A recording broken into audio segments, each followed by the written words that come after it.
122. Here's my cabin, Blackie. Not very far from mine. Open the door, will you, Mary? I had my arms full of luggage. Lucky luggage. Oh, very well, porter. Put my luggage at the foot of the bed. Oh, so now I'm a porter. I'll put it where you want it, Lottie. Oh, fine. That will be all, porter.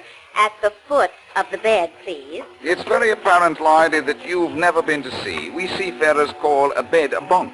Well, it's a lot of bed. It's a lot of bunk. Oh. Say, I should have my reservation at the last minute, too. The walls of my cabin are so close together, they practically press my pants. Well, Blackie, that's strange. This looks like a double cabin. Well, strange. It should look like a double cabin when it is a double cabin. But don't think you have to sleep in both bunks just to get your money's worth. I'll remember that. Will this be a long trip? No, just overnight. We get to Westfield in the morning, and then we'll have some fun. I thought you were making this a business trip for Charlie Kingston. It is, but business for Charlie always leaves time for fun. So I thought this black suitcase was too heavy to belong to you. Oh, Blackie, that isn't mine. You must have left one of mine in your cabin. Oh, this is Charlie's suitcase full of bonds. Well, I'll take it back to my cabin because you might pull the handle of it. Why shouldn't I? It's tear gas. And then I'd cry for you. It would take tear gas to make you cry for anything. Well, which bunk should I sleep in tonight? The lower or the upper? I don't know. Let's see which one is softer. The lower one's lovely. Now let's see about the one on top. Mary, I think you'd better sleep in the lower bunk regardless. Why? It'll be a little crowded in the upper bunk. You have a cabin mate, but I don't think she'll disturb you much. She's dead.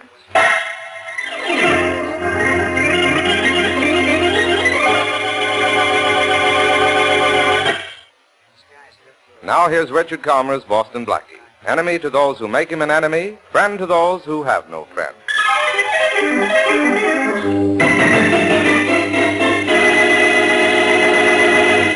Well, Blackie, no matter where you go, you find a body, don't you? Isn't it the most annoying habit, Inspector Farraday? Hurry and solve this case, will you? The ship is already 30 minutes late pulling out. So what? So are you going to Westfield with us? No, and this boat isn't going. Faraday, this is a ship. Ship, sloop, raft, canoe, or a kayak. It's not leaving this dock till I found that woman's killer. Who was, that woman, Faraday? I don't know yet.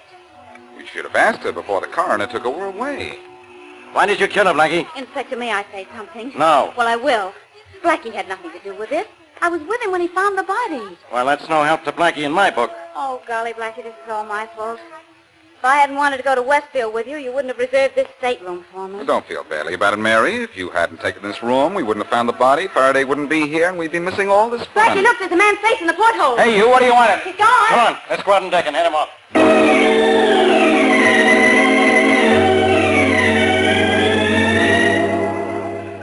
Well, that was certainly a false alarm, Miss Wesley. But, Inspector, how did I know he wasn't snooping? Well, he wasn't. The first mate said he was trying to repair a broken guy wire or something. Or something, Inspector? You should have followed that up. He told me what it was, but I don't understand this seagoing lingo. Well, let's get out of here. Just sit still, you two. The captain will be here in a minute. Oh, Blackie, what's this under the captain's chair? There's something just like it on the wall in my cabin. There's one in every cabin, Mary. It's a life raft. Oh, you trying to kid, Blackie. It looks like a rolled-up inner tube with a tube of toothpaste attached to it. That thing wouldn't float a midget. It'll float a couple of people, Faraday. It's a collapsible life raft. What do you have to do, unfold it and blow it up? Oh, no, Mary. Press that little button on top of that tube there, and in about 2 seconds you have a raft about twice as big as the top of the captain's desk and 1/2 the size of Faraday's head. Let's press it and see what happens. No. Now, Mary, please don't. Not now. I never have any fun. Sorry to keep you waiting, Inspector Farraday. That's all right, Captain Randall. Who is the dead woman? Could you find out? Yes. She was Charlotte Aiken. Oh, I've heard of her. Something about money. Something about $2 million. Look, when I want information from you two, I'll ask for it. Faraday, before this is over, you'll be begging for it. I'll beg you right now to keep quiet. Say please. Please. I said quiet. Captain Randall, where did Mrs. Aiken board the ship? At Westfield, just before sailing time yesterday afternoon, with Martha Vale, her traveling companion. Where is this Martha Vale? At home. You better get me her address. I'll have to see her. Well, forgive me, Inspector, but I took the liberty of sending for her myself. and asking her to come down here. You captains are used to running everything, aren't you? Aboard ship, yes, Inspector. I've ordered a complete passenger list for you, sir. Well, thanks. I'd like a copy of it. But I think I have my killer. Meaning me, of course. Why not, Blackie? There are 150 staterooms on this ship, and I find you in the one with a body in it. The one, Faraday? Or maybe there are other staterooms equipped with bodies. Let's look. Excuse me, Inspector, but it's way past our sailing time. When can I give the order? Don't worry, Captain. In an hour's time, your ship will be at sea. So that's where you'll be too, Faraday, at sea and sending out an SOS for me. So help me, Blackie. So I'll help you, Faraday. Wait, don't go in there. Papa, what are you doing here? Stopping it. Hey, what's going on out there? Let go of me. You're hurting my I'll break your neck if you... Don't, Bob. Come on, let's go outside and see what this is all about. Careful, Faraday. You may get into trouble. Martha, I'm sure you're a fool. Why do you want to get mixed up in a murder? What should I do? Hide? It wouldn't do you any good. I'd find you. Oh. If he didn't get lost looking for you. Quiet, Blackie. Who are these people, Captain? This is Martha Vale, Mrs. Aiken's traveling companion. I don't know the man with her. Hello, Captain Randall. This is my brother, Bob. Well, this is Inspector Farraday of the police. Oh, yes. Miss Vale, were you with Mrs. Aiken on the trip she made from Westfield last night? Yes. How about you, son? No, I never traveled with Mrs. Aiken. If I could have had my way, my sister wouldn't have been traveling with that Aiken woman either. All right. Keep on talking, son. And say something when you do. I'm not so selfish that I want to be the inspector's only suspect in this murder. You? Oh, dear. Don't look so alarmed, Miss Vale. Inspector Faraday accuses me of every murder in town. I think you'd better tell me everything. Oh, no, she doesn't, Blackie. She tells me. All right, she tells you, and then I figure it out for you. Quiet, Blackie. Now answer a few questions for me, Miss Vale. Now remember, Martha, by law, you needn't say anything. Look, son, am I going to have trouble with you? I want my sister to know her rights. She's mixed up in this. She should see a lawyer before she answers you. And Faraday, why don't you stop asking all the stock questions and ask the one question that really should have an interesting answer? What are you talking about, Blackie? It seems very strange to me that Miss Vale should be traveling with Mrs. Aiken and get off the ship alone, leaving Mrs. Aiken in her stateroom dead. Excuse me, Inspector Faraday. Mrs. Aiken wasn't found in her own cabin. Hers was number 85. Her body was found in 22. That means something. Don't you wish you knew what? Oh, Blackie, darling, be quiet. All right, everybody. Into the captain's quarters for questioning. Oh, must you now? Sorry. Okay, everybody, get inside. Oh, now look what you've done, Martha. You've got us all involved in this thing. Coming, Blackie? The man called Faraday said everybody. You stay here, Blackie. Faraday, are you ill? You're not going to question me? I'm going to question you, all right. Blackie, give the inspector nice answers. My very nicest. See you in the captain's quarters in a few minutes, Mary. Right. If I don't have him up in my quarters for a few years... Captain Randall, hold those people in your cabin till I'm ready for them. Of course, Inspector. Well? Well? All right, Blackie, what's this all about? You don't know, Inspector? Look, Blackie, I figured you knew something about this the minute I found you with that body. If you didn't think so, I'd be awfully disappointed, as a matter of fact. But, why don't you stop calling me names and start calling a few shots on Charlotte Aiken's death? Can you call any? Names or shots? Either. You really want to know who killed Charlotte Aiken? Well, I didn't come down here to go for a boat ride. All right, Faraday, I'll tell you all I know.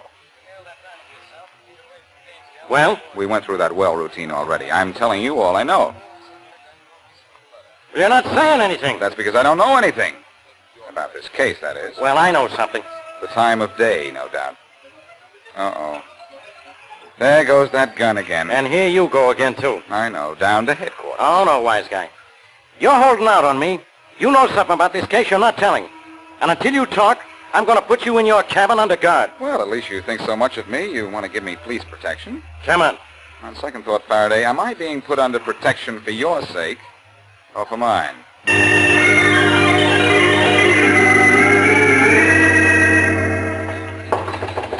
Yes? Boston Blackie, sir? Yes? You said you was Stewart, Yes, I want something to eat. Sandwich, sir? Sure, anything. Yes, sir. Sandwich. Right away.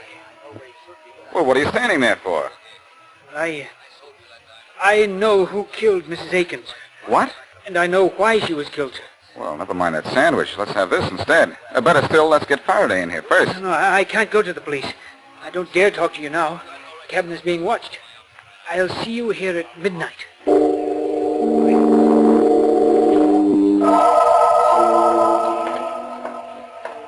Nice of you to walk around the deck a few times, Faraday. Are you sure it's no bother? I even take my dog for a walk every night. 2 to 1, he outsmarts you. Very funny, Blackie. I didn't think so. Here's your cabin. Take a good deep breath of air because you're in for the night. Okay, Inspector, good night. Go on, Blackie, get in there. Alone? No, I'm going in with you. No, I'd rather be alone. I'd be in better company. Now, wait till I turn on the light. I just want to make sure you're not hiding something that... Oh, Faraday, stop looking so pleased with yourself. That's not a body in my bunk. It's just a steward.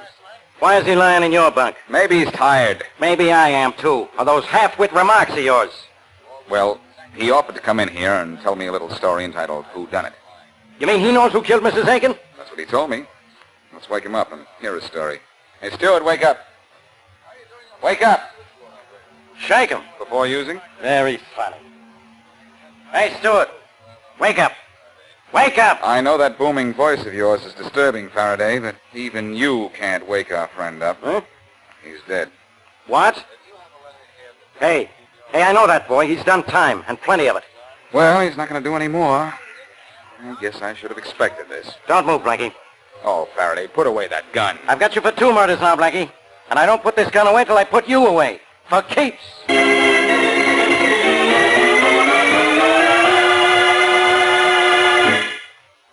And now, back to Boston Blackie. Blackie and Mary Wesley boarded the night boat to Westfield. But the journey was upset when the body of Charlotte Aiken, wealthy widow, was found in the upper bunk of Mary Wesley's stateroom. While Inspector Farraday was questioning Martha Vale, the dead woman's traveling companion, the steward of the ship came to Blackie and promised to tell him at midnight who killed Mrs. Aiken. At midnight, Blackie and Farraday found the steward dead. Farraday charged Blackie with killing him. And as we return to our story, the inspector is about to take Blackie to jail. All right, Blackie, move. Well, when I move, Faraday, I like to take my luggage with me. Okay, take the suitcases along. Thanks. Help me, will you? Okay. But knowing you, I'm going to carry the big suitcase. The little one will be no match for the big one if you start swinging it. I always said you'd make a good red cap. Boy, pick up the large suitcase, please. I'll carry the small one. And no more wisecracks, wise guy. Come on. After you? After you. You're not getting away from me this time. Oh, no? Hey, what's that hissing noise? Tear gas. Tear gas?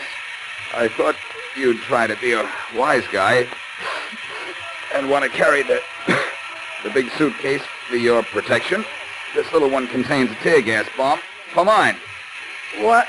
Why are you carrying tear gas? Because the suitcase you're carrying contains $250,000 worth of negotiable bonds. Hey,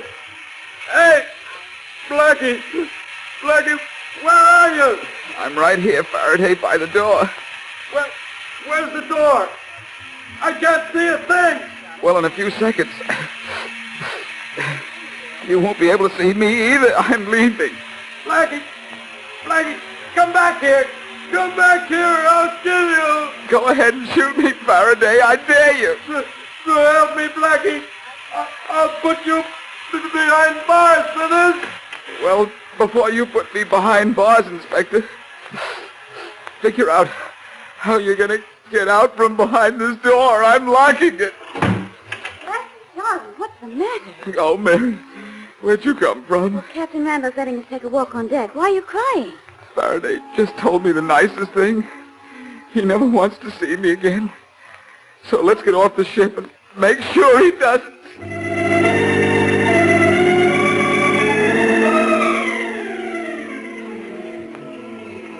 If she isn't on the train, Blackie, then what? Then Martha Vale is smarter than we are. My brother told us she was on this train and... Oh, here she is. She's alone, too. She looks like the lone wolf type. Hello, Miss Vale. Going somewhere? Oh, I didn't kill Mrs. Aiken. She was alive when I left the boat. How do you know? Well, I guess I don't know. We had separate cabins. I left the ship as soon as it docked. I had some shopping to do for Mrs. Aiken. It was very important. Then she could have been dead when you left the boat? Well, maybe she could have. I didn't go into her stateroom before I went ashore. She sometimes slept late. Well, tell me, did Mrs. Aiken act at all strangely on the trip from Westfield? Oh, not unless there's something strange about taking a walk in the middle of the night because you can't sleep. About what time did she go for this walk? Well, just before midnight. What time did she come back? I don't know. Well, did anything strange happen last night after Mrs. Aiken went on deck? No. Think now. Oh, well, just before I fell asleep, the ship slowed down a little. But it always did around that time of night on every trip. I tell you, I don't know anything about Mrs. Aiken's death. Now, will you please leave me alone? If you'll tell me just a little bit about your brother. Oh, I see. He didn't like the idea of your being Mrs. Aiken's companion. He wouldn't tell me. What else wouldn't your brother tell you? Where he made all... I mean, nothing. You mean where he made all his money, don't you, Miss Vale? I didn't mean anything. I think you meant a lot. I'm getting off at the first stop, and I'm going to see him. Maybe he doesn't know more than you do, but maybe he'll say more.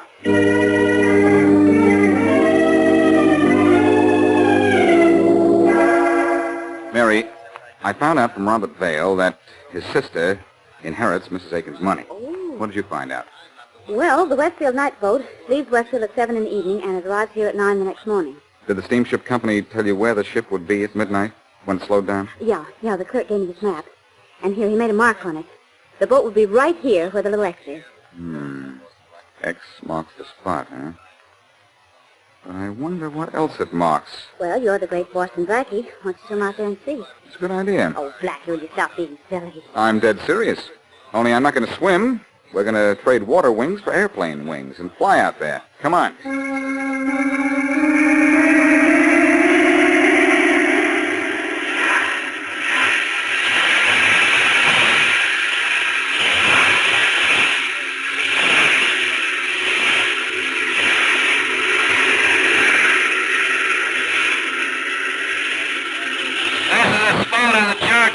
Blackie. It's a boy on the water. Nice flying, buddy. We're right beside it. Is that chain hanging from the top of the buoy fastened to whatever holds it into the water? Yes, I think we... Say, wait. The chain that holds the buoy in place would be underneath it, not on top of it. A chain is hanging loose, Blackie. Why don't you have a look at it? Okay, wait a minute. I'm going to climb out on the wing. Now I can reach it. And now I have it. What is it, Blackie? Just a loose chain? Yeah, with a sort of a snap on it. Like the one you find on the end of a dog leash. So? So nothing. Okay, pilot. Let's go back to the mainland. Oh, are we going up in the air again? Yes, and if I don't get a bright idea pretty soon, we'll be up in the air in more ways than one.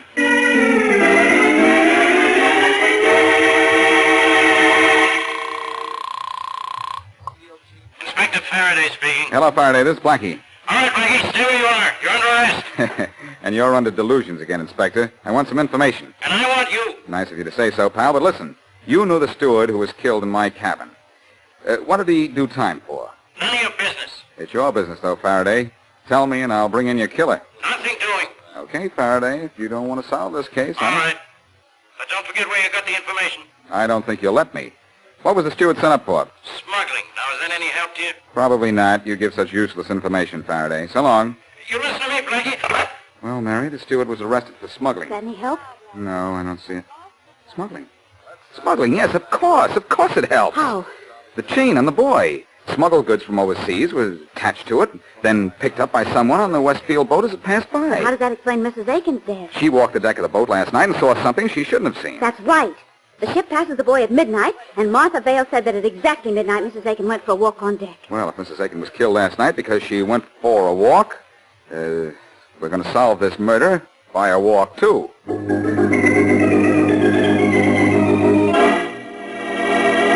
This is the way I figure it, Captain Randall. You must be good at figures, Blackie, if you can slip past the police guards on this boat and walk right into my quarters. Oh, let's not waste time with my accomplishments, Captain Randall.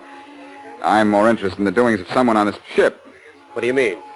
I think Charlotte Aiken was killed because she couldn't sleep last night. I have good reason to believe that this ship of yours is being used for smuggling small but highly priced articles into this country. That's absolutely fantastic. My ship goes to no foreign port. Why, we never sail a course more than 8 miles offshore. But you pass a certain buoy about 8 miles offshore every night at midnight. When we're on schedule, yes. Well, here's what's been happening on your ship, Captain Randall. When it slows down as it passes that buoy, someone on the lower deck reaches out with a hook or something and very neatly catches a chain dangling from the top of the buoy. You know there's a chain on the top of that buoy? Yes, I looked at it myself. On the end of that chain would be a package or a box or a container of some kind. Once the smuggler has that container aboard, he can bring it into the country. Yes, that's true. We don't have to pass through customs. What makes you think my ship is used for smuggling? Your steward, the one who was found dead in my cabin, was once arrested and convicted for smuggling. Mrs. Aiken was killed because she was on deck at midnight last night and saw the smuggler at work. If she was killed at sea, why wasn't her body tossed overboard? The smuggler didn't have time for that, I suppose. But he put her body where he was sure it wouldn't be found. What do you mean?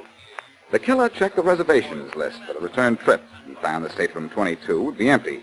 He hid Mrs. Aiken's body there, hoping to get rid of it at sea the next night. Oh, yeah. And the reason the steward was killed was that he saw Mrs. Aiken's body being taken into the cabin and was going to tell me. Blackie, you're too smart to live. Everybody pulls a gun on Blackie. What are you smuggling, Captain? Diamonds from Africa. My partners bring them from Africa as far as the buoy. I bring them the rest of the way. Just stand where you are. I just want to get a little closer to you, so when you shoot, you won't miss. I won't miss. Then I'll dump your body overboard. Well, when you do, will you throw this collapsible life raft in after me? This one under your chair looks like a big one. Don't touch that. I won't touch the raft, Captain, only the inflation valve. I don't do that. Hey! Hey! You look awfully silly on the floor, Captain. Kill you for this, Blackie. How are you going to kill me after I get this gun out of your hand? Let go! Let go of me! After you drop that gun. You're breaking my... All right, I've dropped it. Okay, Randall. Get up. I have a gun of my own. Don't shoot. Don't worry. Say, isn't it funny how a little air in this life raft took the wind out of your sails?